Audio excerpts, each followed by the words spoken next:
Every employee needs feedback. To excel in the workplace, your staff members need to know what they're doing right and what they're doing wrong. But giving feedback isn't always easy. So let's take a look at the two types of feedback, why they're both important, and how you can deliver a well-received message. Feedback can either reinforce or redirect behavior. When reinforcing behavior, you'll highlight excellent performance and encourage your employees to keep up the good work.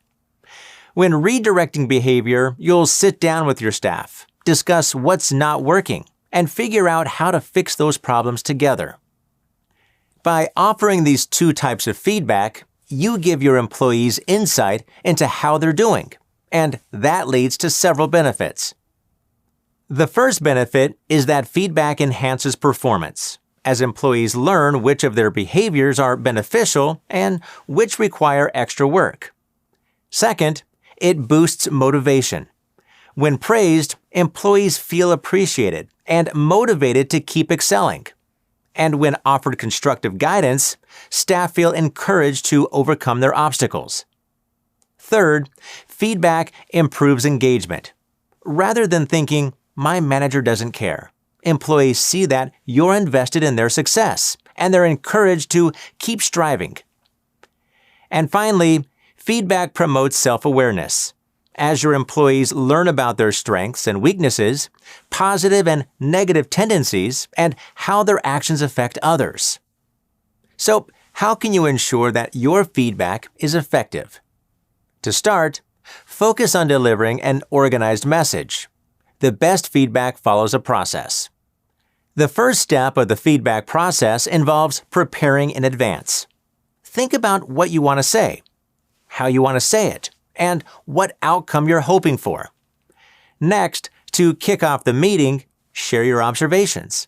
Stick to specific incidents and explain the outcome of those events. Third, communicate your expectations. What performance did you expect before this incident? Did your employee meet those expectations? And what do you expect going forward? Then, once you've shared your message, ask your employee for their perspective. Can they offer any extra insight into the challenges they're facing or what type of support they need? And finally, end the conversation by defining actionable next steps. If you offered positive feedback, encourage your employee to continue on that path. If you discussed an area that needs improvement, use this time to brainstorm some solutions. Lastly, once you have that feedback process down, there are still a few extra tips you can follow to ensure your message is well received. To deliver a well-received message, start by being specific and direct. Keep your feedback as precise as possible and let your employees know exactly what's working and what isn't. Next, focus on your employees' behavior, not their character. When you comment on an employee's character, especially if that comment is negative, it can cause them to feel insulted and defensive. Third, stick to the facts. Don't make assumptions and don't interject your feelings into the conversation. And fourth, ditch the sandwich technique. Don't sandwich criticism between two slices of praise.